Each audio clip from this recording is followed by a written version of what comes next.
ഇറാനോടുള്ള American president Donald ട്രംപിന്റെ നയം തികച്ചും അബദ്ധമാണെന്നും ഇത് അമേരിക്കൻ സൈനികരുടെ ജീവൻ വലിയ അപകടത്തിലാക്കുന്നുവെന്നും ഡെമോക്രാറ്റിക് പാർട്ടി നേതാവിന്റെ മുന്നറിയിപ്പ്. ട്രംപിന് സമനില തെറ്റിയോ എന്നും അദ്ദേഹം പരിഹസിച്ചു.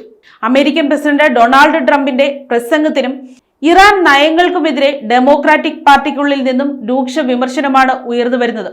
ഡെമോക്രാറ്റിക് ജനപ്രതിനിധിയും മുൻ മറൈൻ കോർപ്സ് ഉദ്യോഗസ്ഥനുമായ സേത്ത് മൗൾട്ടൻ MSNBCക്ക് നൽകിയ അഭിമുഖത്തിലാണ് ട്രംപിനെതിരെ ആഞ്ഞടിച്ചത്. യാതൊരു ലക്ഷ്യബോധവുമില്ലാത്ത ട്രംപിന്റെ നയങ്ങൾ അമേരിക്കൻ സൈനികരെ വലിയ അപകടത്തിലേക്ക് തള്ളിവിട്ടിരിക്കുകയാണെന്ന് അദ്ദേഹം കുറ്റപ്പെടുത്തി. ട്രംപിന് സമനില തെറ്റിയെന്നും വാർദ്ധക്യ സഹജമായ പ്രശ്നങ്ങളുണ്ടെന്നും മൗൾട്ടൻ പരിഹസിച്ചു. ട്രംപിന്റെ പ്രസംഗം വളരെ പരിതാപകരമായിരുന്നുവെന്നും അദ്ദേഹം എത്രത്തോളം ദുർബലനാണെന്നാണ് ഇത് വ്യക്തമാക്കുന്നതെന്നും അദ്ദേഹം പറഞ്ഞു. പ്രശ്നത്തിന്റെ ഗൗരവം വലുതല്ലാത്ത ഒന്നായിരുന്നെങ്കിൽ ഇതൊരു തമാശയായി തള്ളിക്കളയാമായിരുന്നു. എന്നാൽ നിലവിലെ സാഹചര്യം അമേരിക്കയ്ക്കും സൈനികർക്കും വളരെ നിർണായകവും അപകടകരവുമാണെന്ന് അദ്ദേഹം ഓർമ്മിപ്പിച്ചു. ട്രംപിന്റെ പ്രസംഗത്തിലെ വൈരുദ്ധ്യങ്ങളെയും അദ്ദേഹം ചൂണ്ടിക്കാട്ടി.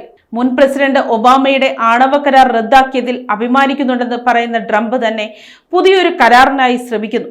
ഇറാനിൽ ഭരണമാറ്റം അമേരിക്കയുടെ ലക്ഷ്യമല്ലെന്ന് പറഞ്ഞ അദ്ദേഹം തന്നെ ഇപ്പോൾ ഭരണമാറ്റം സംഭവിച്ചുവെന്ന് പറയുന്നു. ഇറാനിൽ ഒരു ഭരണമാറ്റം സംഭവിച്ചിട്ടുണ്ട് എന്നത് സത്യമാണ്.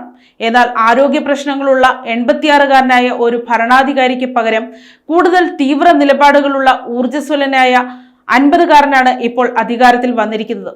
ഇത് അമേരിക്ക ആഗ്രഹിച്ചതിന് നേർവിപരീതമായ മാറ്റമാണെന്നും അദ്ദേഹം വ്യക്തമാക്കി.